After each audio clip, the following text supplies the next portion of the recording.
Now I know what you're thinking. He forgot. It's October someday. RWBY 5 starts in just a few days. He forgot the best RWBY talk show host, the best RWBY theorist. Forgot. Nah. Gotcha, bitch. Let's just get something out of the way. I'm trying to make time to come back to YouTube full time to make some fun stuff. It's just a little hard since I work afternoon shift. But while we're here, we might as well talk about the elephant in the room. RWBY Volume 5 starts in just over a week. This should be Friday the 6th you're seeing this. So just over a week, RWBY 5 starts. Actually, no. Yeah, 8 days. Wow, I confused myself with the date here. RWBY 5 starts. That is massive. And on October 12th, 2017, they're doing a select theater run of Volume 5. And I am actually going to be going to the one in Music, Pennsylvania. So if you by chance happen to be watching this and you are going to the Music, Pennsylvania theater to see RWBY Volume 5's premiere on October 12th, Thursday, October 12th, that is, feel free to look me in the eye and say, hi, I'm working on something a little special, and I also might have some fan reactions if people oblige and agree to come on camera for a moment and say a few things about what they see in RWBY V5, baby. So, without further ado, let's get to the topic of this video. You saw it down below in the description bar.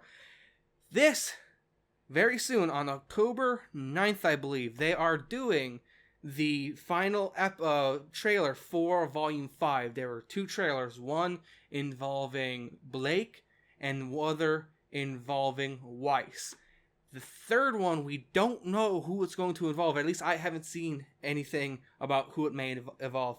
And I have 2 theories. One is from the gut, the other one is from the heart.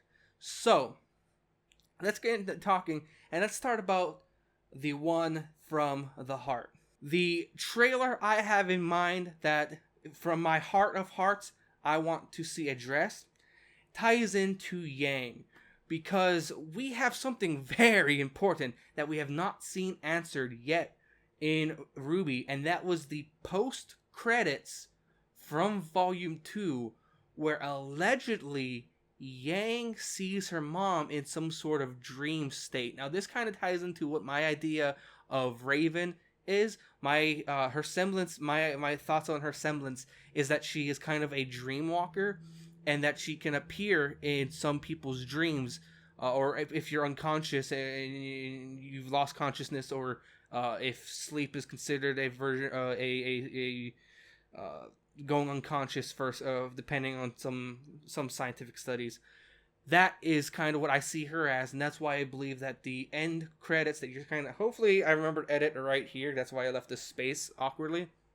That's what I believe it happened, is Yang went to sleep after Volume 2 ended, after the whole Grim invasion and the Mountain Glen incident, and saw her mom, because her mom talked to her after she got her ass kicked by Neo. My hopeful situation for that is that we get an answer to that question of what happened, and hopefully it is not retconned. They don't need to give us all the information, they just need to give us something. Because it is a very huge question mark in my mind. I feel like there's going to be something there that, as long as it's not scrapped and forgotten about, I feel like there is a huge possibility that there is going to be very important information there that is going to extend past Volume 5 into 6, 7, and so on, if they address what happened in that after credits at the end of Volume 2. They may not, and that would suck. Maybe it was scrapped. Maybe the quote that Yang said when she told Crow that she saw her mom, but remember, she said she saw her mom, that she took a hard hit and was in some trouble. That corresponds to what she encountered, or the events that happened with Neo. Neo was kicking her ass. And Yang's mom Raven jumped in to help her. So hopefully that Crow conversation from Volume 3 doesn't cancel out the Volume 2 end credit. And hopefully that is something unrelated or soon to be related, and they can connect that and make that a reality, because I feel that is a huge question mark coming up in the community about what happened, what does that mean, and hopefully the conversation with Crow in Volume 3 did not retcon that end credit, after credit scene where she approaches her mom in a kind of morphed version of Beacon. The second, and what my gut and brain are telling me, is that this is going to be a trailer talking about the bad guys, whether that be Watts or Hazel at this point, maybe a follow-up with Tyrion. That's possible. I feel like this, unfortunately, no matter how much I want to figure out what the Volume 2 after credits is supposed to mean, I think this is the best way to push into Volume 5, because right now what you have a lot of fans saying is that the bad guys are bad just to be bad, and they don't have a lot of character development. When if you look at everyone but Cinder, right, they don't have character development. They've been in one volume, or they've just made their debut. So maybe you do it to answer fan criticism that these characters just seem to be bad, but I think there's also going to help a setup of what's going to happen in this volume and the following 3 volumes, and that is going to connect to a theory. I have a video coming up later this week. Hopefully if everything goes right, I'll have videos for the weekend for you guys on RWBY, and then some fun stuff from the RWBY meetup on the 12th. But anyway, I digress. The biggest criticism we got right now is that the bad guys are bad just to be bad, and because we've only had 1 volume, I can't disagree. Or at least 1 volume with the 4 kind of team crime, and the bosses above that with Hazel, Watts, Salem, and so on. I can't disagree with that. However, I can't sit there and raise my pitchforks like a lot of people are doing, because we shouldn't have all the information. In fact, what we should be willing to be able to do, and allow the show to do, is develop the characters naturally. Right now, we have Dr. Watts in talking with Professor Lionheart, who is obviously working on infiltrating the school and stealing the relic that's underneath the school that we learned about in Volume 4. So, what that means is, our next number 1 enemy, if anything, should be Adam and Dr. Watts. We shouldn't be seeing Hazel as a primary baddie right now. We should see Tyrion later as a primary baddie, and some sort of maybe enraged state or frantic state, or even a lone wolf state where he's no longer directly connecting himself with Salem. However, is trying to regain his honor that Ruby took from him. So we should be seeing things like how Hazel is not going to be the main baddie when the fall of Mistral happens. So we should not have all the information on all the bad guys, and being bad to be bad isn't a bad thing. We should be worrying about the threat that's in front of us, and the threat that's in front of us should develop into the goal and the characters and the bad guys we should naturally find out the goals and the reasons behind the bad guys. We shouldn't just be told the Dr. Watts isn't just gonna sit there, turn the camera like, I'm bad because when I was young. No, that's not how a character should develop. Being bad to be bad is a perfectly fine baseline as long as it's developed properly through the natural story. So, having the fall of Mistral be a starting point to find out why Dr. Watts is a bad guy isn't a bad thing. And heck, if we go to Vacuo next, and Hazel is that primary bad guy for the fall of Vacuo, that's fine too. Or the fall of Shay Academy, that's fine too. We build the characters, and then coming up later, might not be in 2, 3, 4 volumes, we'll get the bad guys, we'll have the world established. Yeah, would it help to have it a little bit faster? Maybe we do find Dr. Watts and Hazel, maybe they are the two primary threats, and maybe at a side story with Blake, Adams dealt with at some point. That's fine. That's all well and good.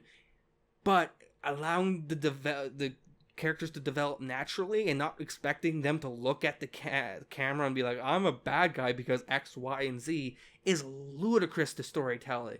And to have the opinion that the character is bad just to be bad is, and having that be your borderline and well, this character and to judge a story based on that is horrendous, especially when the characters are part of the main group of antagonists. That's terrible, a terrible philosophy to go into a show with and watch that show, and just because the bad guys aren't pronounced or defined right off the bat is terrible, and it should be able to develop naturally. And that's to tie back into the topic. That's why I think that the last volume trailer for Volume 5 is going to tackle some of the bad guys' information. As much as I want the connection to Volume 2's after credits, I think that to answer fan criticism, to kind of slap some of them around who are begging just to have the characters turn towards the camera and talk about something, well, I'm bad because of this. To answer that criticism, they're probably going to have this trailer answer some of the questions about Hazel or Dr. Watts or maybe Tyrion, to give the fans a little bit of information on them, maybe to establish why they're so dangerous. But at the end of the day, it's going to be able to at least give them a piece of information that we didn't have before on the bad guys. As much as I would hate to see it debut in a trailer, I'd rather see it develop naturally over a course of a volume. It's going to there's a high possibility that this last trailer is a villain's trailer, much like the villain's poster behind me, because there's nothing else they could really do, because there's fan criticism about bad guys being bad just for the sake of being bad is so horrendous at this point that they have to answer that criticism somehow. So at the end of the day, that's my thoughts on what this next or final volume trailer is going to be. I really want it to be the Volume 2. Odds are it's going to be a bad guys trailer to kind of appease some fans who are crying about bad guys being bad for the sake of being bad. I mean, that sucks. There's a lot to answer for character development going forward for our Core 4 or Core 7. And I hope you guys enjoyed the thoughts at the very least. I hopefully will have more videos coming out very soon discussing other topics, such as a tie-in to something Eruption Fan came up with about the RWBY Seasons theory. Kind of have a response to that. But I just want to thank you guys now. Like, comment, subscribe, and I will be back shortly with more RWBY content. And on top of that, I will be resuming my reaction, thoughts, and review videos that I do since Volume 3, actually. Wow, been doing it for a while now. Every time a new video comes out on every Sunday after the video. So I think I'm getting a little trouble, or there's a little bit of an issue, because I do the reviews like the day after, because I have the first membership for RWBY. The episode comes out Saturday, my reviews, thoughts are up by Sunday. That's a little sketch. Hopefully no one's gonna mind that. But yeah, you'll be getting those the same schedule as they were before. But again, like, comment, subscribe. Trademark Kills out. Peace.